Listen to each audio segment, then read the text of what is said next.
Hi everyone, this is Paul here for the Magdalene Centre. Today I'm doing the astrology report for the Sun's transit through Aquarius, which begins on the 20th of January and finishes on the 18th of February when the Sun moves on into Pisces. I'll be giving an overview of the general themes of this particular transit, along with a small number of the aspects the Sun will make during that period. Before I do that, I just want to clarify, as I always do, that astrology doesn't control our lives. It gives us a framework to help us understand what's unfolding around us. But for anything to change in our lives, it requires that we take responsibility for what we think, what we say, and what we do. And it requires us to participate in the process and take advantage of the opportunities for growth when they're there.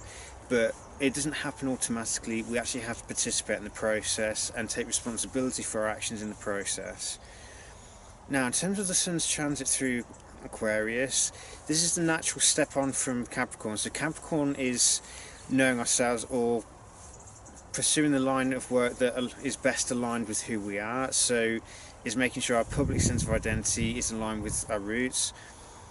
Aquarius is the next stage. So once we've achieved our own personal goals, or once we are pursuing the path of growth that's natural for ourselves, it's kind of enlightened self-interest. Now it's looking at the next stage, which is what can we do for the people around us. But for us to even begin to do this consciously, we have to know who we are. So the first step in Aquarius is figuring out who we are. So what is our unique individuality? What I mean by this is there's a part of ourselves that will be the same no matter where we grew up. So who are we when cultural conditioning is stripped away? Who are we when we don't have peer pressure telling us what we should be, and when we're not conforming to it? So it's one of the things we need to bear in mind with Aquarius is we need to maintain a deep loyalty to the truth. So sometimes the truth will cause discomfort for ourselves, and it may cause discomfort for the people around us, and there's always that subtle peer pressure to conform to the needs of the group rather than honouring ourselves. But for a group to achieve full capacity, for it to operate at its maximum potential, the individuality of each member needs to be respected at the same time. So, but before that level of group consciousness can be achieved, we have to work on ourselves. So that means that we need to spend time in some kind of reflection. We need to figure out what is actually us, and what understanding do we have that's born out of societal conditioning that isn't based on truth. So the initial phase can feel like a rather lonely journey, because it's trying to figure out who are we, what is our core nature, and who are we when we're not being conditioned by societal expectations and the expectations of people around us. Once we've gone somewhere near that, it's then looking at understanding that we're also part of the collective whole. We're all interconnected at some level. So once we've understood at the highest level of ourselves through stripping away societal conditioning, it's looking at what vision do we have within us, what gifts or what wisdom do we have to share with humanity, so what truth can we bring to the table, and who are the people that resonate with us. So if you've heard the term or the phrase, your vibe attracts your tribe, this is essentially Aquarian in nature. It's about figuring out who we are, healing ourselves from any old conditioning that keeps us playing small, and once we've done that, it's then seeking out like-minded individuals who think along similar lines, who have similar goals in mind, and working together to make it happen. So during this period, it's important that we do spend time with ourselves, but we don't isolate ourselves. It's important to mention that. So we don't cut ourselves off from support, but we do need to make sure that we figure out who we are rather than who we've been told who we are. And once we have a clear idea, it's also making sure that we don't become arrogant in what we know. It's always maintaining humility throughout. It's recognising that if we're going to do something helpful, it needs to be done with an attitude of humility, and it needs to be done in an altruistic manner. So the path isn't about becoming more special than anyone else. It's about becoming the best version of ourselves through figuring out who we are. It's recognising what wisdom do we have to share, but rather than preaching to other people, it's living it out and working together in like-minded groups towards a common aim. But that aim must also be geared towards the welfare of the greater whole. So it's not about achieving something for one group at the expense of another. Anything that's truly Aquarian must also recognise the fundamental interconnectedness of everything, and it needs to understand that for it to be truly lasting and for it to truly change the future, it needs to be guided by the wisdom of the whole. So we need to understand that what we have or what we do has a bearing on the health of the whole, and if we choose to do things selfishly, if we choose to do things out of ego or out of arrogance and believing that we're superior, then that will undermine our efforts and it will create more division rather than achieving that unity consciousness and that awareness that we're all interconnected.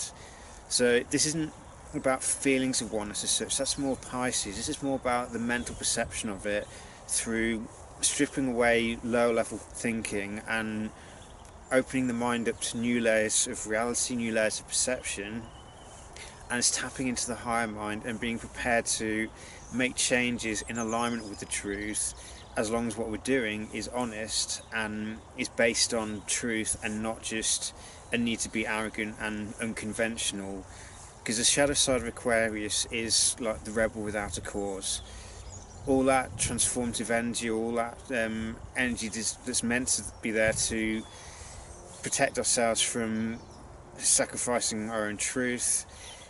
If we're not careful, we can end up just channeling into safe environments. So we're not engaging any true personal transformation, we're not liberating our spirits from conformity, we're just being stubbornly rebellious, we're demanding to be unconventional, but it's not actually spurring any kind of growth whatsoever. So essentially the choice is either use the high mind energy of Aquarius to figure out who we are and then unite with similar minded people who hold us the same vision and work together to build enlightened communities rather than going it alone, whilst making sure that our own unique individuality is respected and maintained in the process. Or we channel that desire for unconventionality into blind stubbornness and just pure rebelliousness with no actual aim in sight for what it's to be used for. Now, in terms of the aspects taking place, I'll just go through a small number of them, but the first one is we have a lunar eclipse in Leo on the 21st, so the day after the Sun enters Aquarius. The Moon in Leo is going to oppose the Sun in Aquarius at the eclipse. So this brings in the Leo side of things to balance the equation, asks us to be mindful of how well do we balance the two, because Aquarius, it can be difficult to, because it deals more with group consciousness rather than personal, there's always the risk that we don't really figure out who we are. We do things in order to gain personal security, so there's safety in numbers, but we don't actually do anything that's right for who we are. The Moon in Leo is about loving oneself enough and staying true to oneself enough to make sure we don't compromise our own needs, we don't compromise on our sense of identity, and we don't just conform to the group. We make sure that we establish everything is based on unconditional love, as it were. So it's also making sure that our group interactions with one another foster creativity, they foster the giving and receiving of love amongst the members, and we encourage ourselves and each other to embrace our creative potential, because if we're not in touch with our own creativity, the amount of achievement any group can achieve is inherently limited. But if we believe in our own creative capacities and we work together using each other's natural skills and to help boost the development of the group, then the group becomes much more powerful as each person is empowered and develops their own unique skill sets which they can bring to the group, which then allows the group to achieve more in the long run and we achieve more synergy. It requires that we be able to give and receive love, which is a necessary precursor to tap into our own creative spirit. On the 30th, we're going to have a conjunction between Mercury and the Sun. This is a superior conjunction, so Mercury's still direct at this point. So this is a time where the Sun's light can symbolically illuminate Mercury as such, or it's about transforming our mental understanding of who we are. So it's looking at allowing the light of the Sun to shine on Mercury and see what is our mental perception of who we are, what is our mental understanding, and go through any changes that are necessary in order to transform it. But it's up to us to take advantage of that, as always. On the 4th, we've got the new moon in Aquarius, so this brings us an opportunity to obviously set new intentions with Aquarius, especially along the lines of having the courage to take steps necessary to know oneself, independent of conditioning, of seeking to work in groups towards a collective vision, of being honest to the truth and seeking a greater mental understanding of the universal oneness that guides everything, and seeing everything as interconnected rather than seeing things through a tribal consciousness. So it's making sure that we resist the pressures of tribal consciousness which pressure us to conform to the group, and instead make sure that we stay true to who we are, whilst obviously acknowledging our responsibility to the group.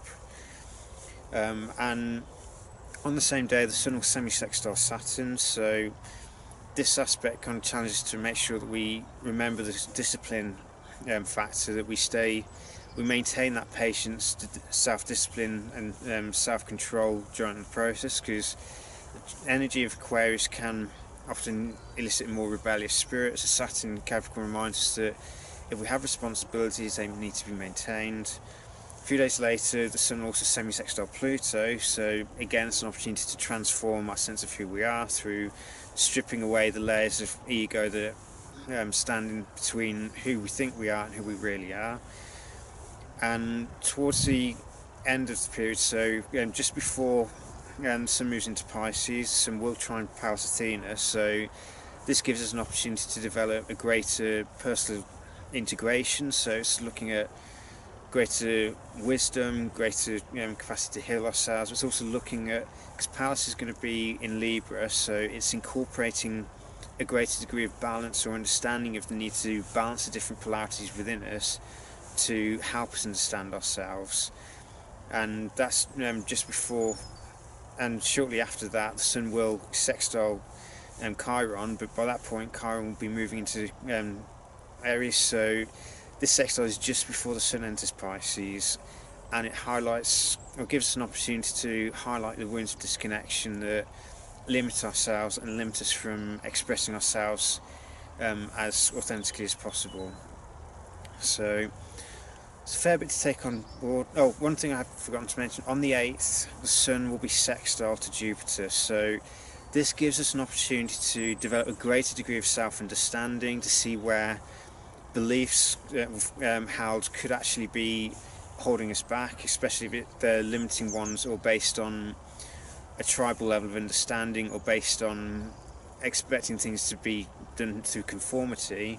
But this sextile is an opportunity to transform ourselves through developing greater self-understanding, understand that we have to operate in alignment with the natural laws that Jupiter's helping us to understand through being in his home sign. And it's also about developing that ability to channel grace into our daily lives through having the wisdom to recognise the bigger picture and to have a more generous spirit with one another.